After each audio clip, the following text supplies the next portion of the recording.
Smile, Parker. You might Can you even smile? Can you smile, please? Please smile. Nope. Stone cold. This has got to the camera.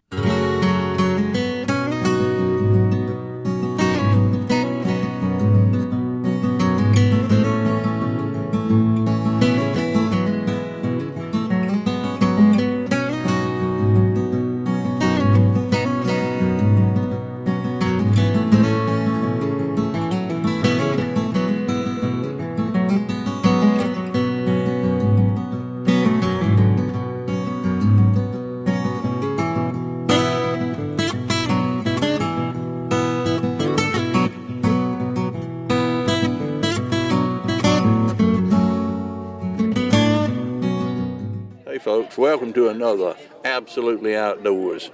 On Absolutely Outdoors, most of the time, or all of the time, we do hunting and fishing. But this is something that I think everybody's going to enjoy. It's something to do with outdoors. Oh, by the way, I wanted to mention I've got a friend. His name is Wayne Harrison, and his wife loves Absolutely Outdoors.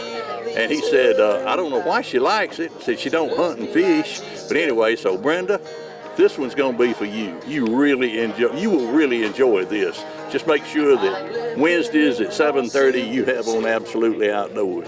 But anyway, we're here today at John Greene's house. And John Greene is kind of, I'd say, famous for making syrup. And so we're going to be making cane syrup today. And we've got John here. John, welcome to the show. Pleasure to y'all be here today. So John is going to show us the cane. Turn around there, and they're carrying in cane right there.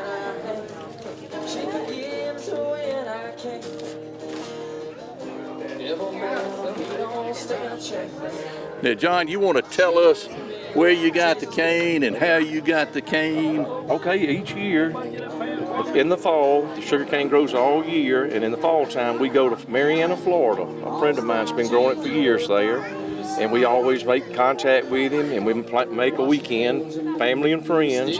We go down and we strip the cane and cut it, loaded it onto trailers, and bring it back here for this special weekend we have each year for all family and friends. And it cannot be possible without all of us as a team working together.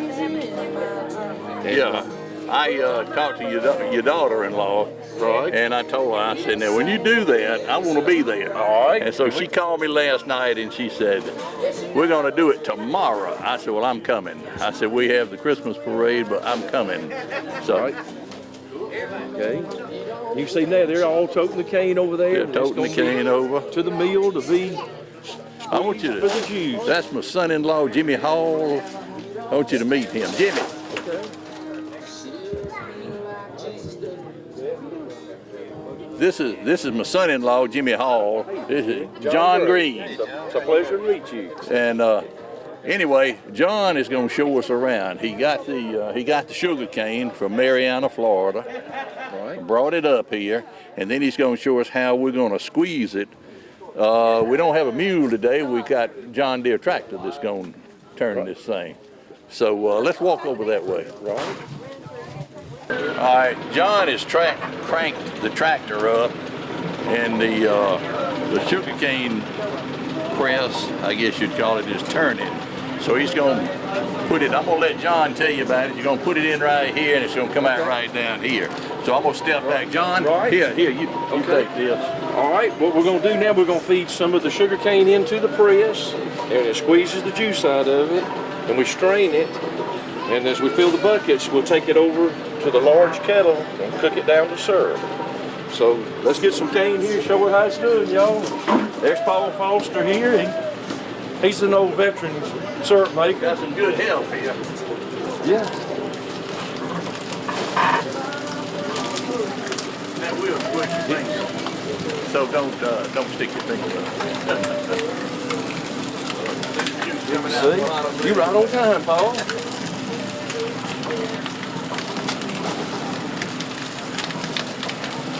And this event's not possible without a lot of hard-working family and a lot of hard-working friends. So.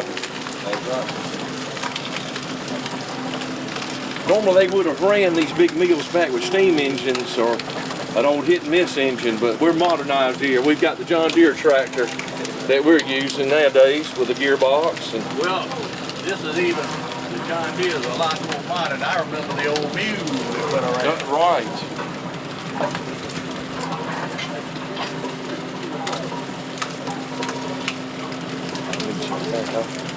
As you can see, it takes a lot of cane Yeah. to get a little juice there.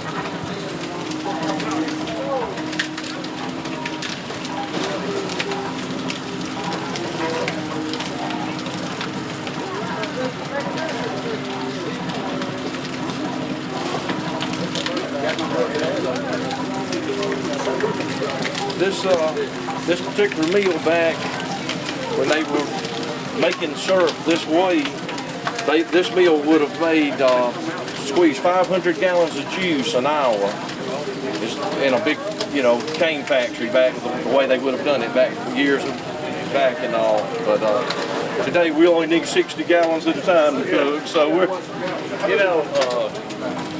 Chris, what I was going to say is John went all the way to Florida and bought this piece of equipment, and on the other side is made in Columbus, Georgia. right. So, Right, this particular one's Golden's Foundry. Golden Foundry in Columbus, Yep. Georgia. They're still in business today. Yeah. How old would you say this one is? It has a patent date on it of 1904. 1904? I think they made this particular meal up until about into the 30s. Oh, okay. Okay. All right, let's, Jimmy, you want to try some of that juice? You want to stick a cup under there? Yeah, y'all want Chris, you want to stick a cup under there and try that juice? Girl, I'm gonna make you miss me. Writing letters that you're never gonna mail. Say I'm gonna paint my favorite shade of red on your nails. Cause you can fall asleep and you're wishing you were with me.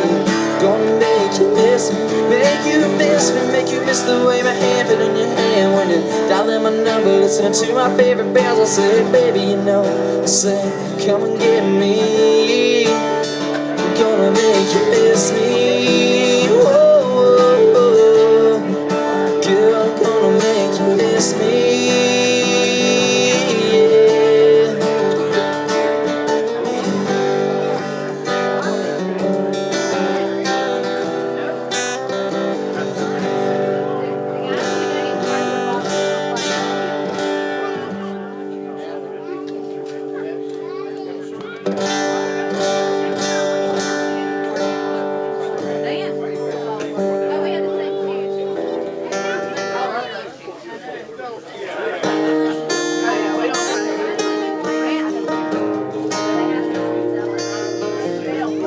Till I rang about 8:45. She heard his voice on the other end of the line. She wanted what was wrong this time. She never knew what his calls might bring. But cowboy, I can't make it be anything. Okay, John was just showing us how to squeeze the juice out of the stalks there, but he's going to tell us now about skimming this, so I'm going to just hand the microphone to you. All right. Okay, we about 9 o'clock this morning, we squeezed. This is a 60-gallon kettle that we're cooking in today, and we filled it up, and it took us about 30 minutes to squeeze the 60 gallons of juice. And the guys have been cooking on it for what is it? What time we have now? It's 1 o'clock. So 4 hours. So we've been cooking a little over 4 hours so far. And the first cooking usually takes 4 to 5 hours. But once you do that, all the kiln and all that will be a lot warmer and ready for the second cooking. And we'll have juice squeezed again. And as soon as we pull this out, the syrup out, we'll put the juice right back in there and start our second cooking. And that'll go usually maybe 2 hours. Right. And Then what is he doing now? He's just, okay, he's just cooling it down. Wayne's checking the consistency of does He it see have to it? get thick? It does. You'll start a sheathing off of there, like a sheet will start coming off of that pan. It's starting right now a little but still a little more time before it's served. Okay. Okay. You know, it's just, some people use hydrometers to detect, but we just do it the old school. We just look at it, eyeball it. That's the best way, I'm sure. Now, the only thing that I really hate that you viewers can't smell is because I wish there was some way that you could just smell what's going on here. It is absolutely, it makes you hungry. It does, I tell you. It makes you hungry. Yep. I tell you what, old mama, she lived to be 103, and she cooked biscuits for us all those years we made syrup. When we pulled that first batch of syrup, everybody get a biscuit. She ran up there on the hill, too. She surely did. She did. I tell you. Yeah. I know you miss it.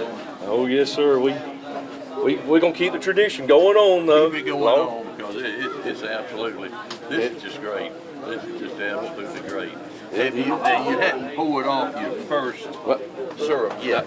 We haven't. And so it'll be shortly. Shortly. I'm thinking here within the next 30 minutes we are to be pulling it out, and we pull the fire out. We'll bring this cauldron over here and we'll dip the syrup out. This large stainless steel cauldron over here, we'll dip the syrup, put it in it. Can you see that, Chris?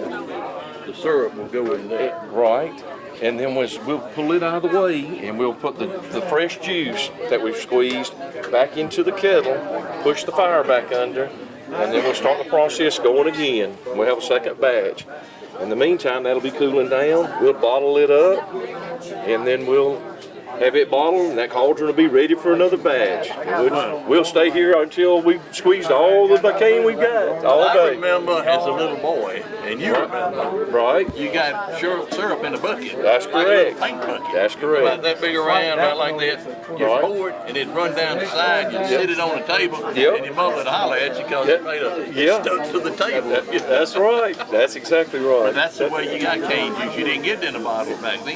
You got it in a can. Right. But this is just really great. This is just really great. I've just really enjoyed it. Right. Well, I sure thank y'all coming out here too and filming this. This is a pleasure and a treat for y'all to be here. It's a treat for us to be here. I mean, you know, I really enjoyed this. If you ever get a chance to see something like this, you need to watch because it's a tradition that goes back, no telling, hundreds of years. Oh yes. And you're carrying on the tradition. The only thing I wish you had is an old mule. I know it. I know. We got.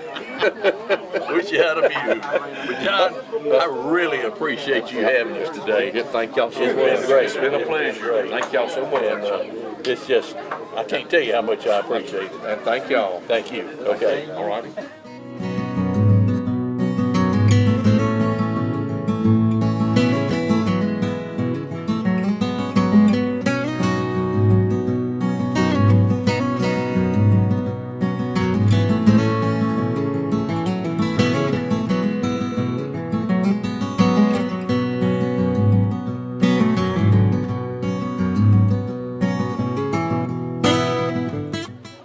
Hey folks, I've been enjoying this music, and I must admit I didn't even look over here to see who was here. My son-in-law, Jimmy Hawley, came up and he said, "Hey, that's John Boy over there." I said, "Daggum, sure he is." Anyway, I've been knowing this boy all of his life, and his mom and daddy, but we're glad you're here. I'll tell you what, I was really happy to be here. You know, I wasn't quite sure what this was, but I was looking over here and they're making all this syrup. It seems like, is that what they're making? Yeah. That's pretty neat right there. I've never seen that done actually, you know. I've never seen it done like that, and I've seen them squeeze the stalks, you know, with a mule years ago. Years ago. And drink the juice, but I've never actually watched them make the syrup. And so they're skimming it, and they're doing all the things that you have to do to make syrup. But it's interesting. It's really It's interesting. definitely interesting to watch. I mean, it's crazy Yeah. over there how they actually used to do it. Yeah. Well, you're doing a great job. I It smells appreciate good out it. here. It smells wonderful. I'll tell you that right there. It's an awesome Okay. day to be out here making syrup. Yeah. It's but anyway, good to see you. It's good to see you, and I appreciate it. Okay.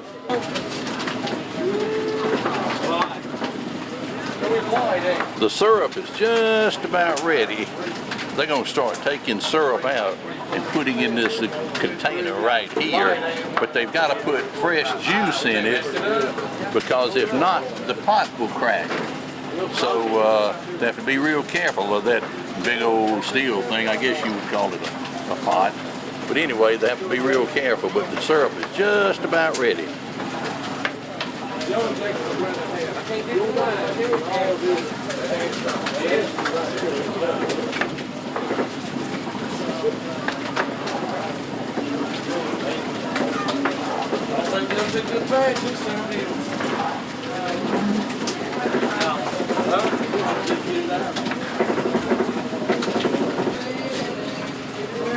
Okay, they've started dipping the syrup out now. He's going to put it into this stainless steel container.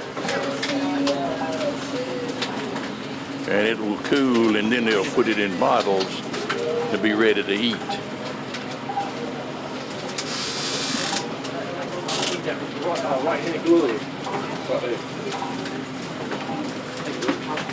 Now that is really hot. He needs those gloves on.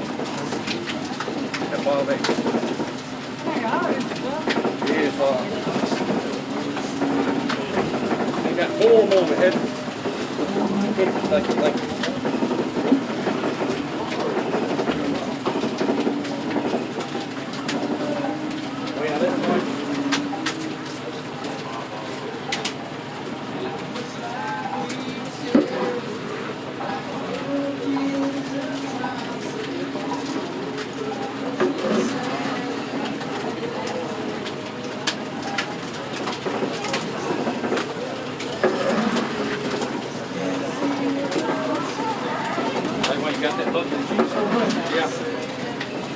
All right, now they're going to start pouring juice in there, because as I said just a few minutes ago, if you don't pour juice in there, it gets real hot, and that big kettle there will break. Okay.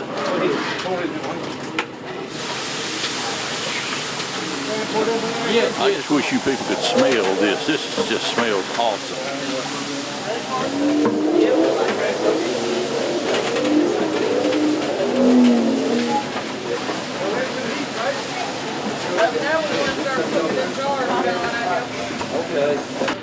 I'm Steve Abbott. Enjoyed it today. It's just absolutely been a pleasure.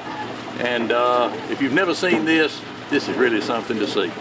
Okay, thank you for watching. See you next week. I need to do it again, or is that? That was good. That was good.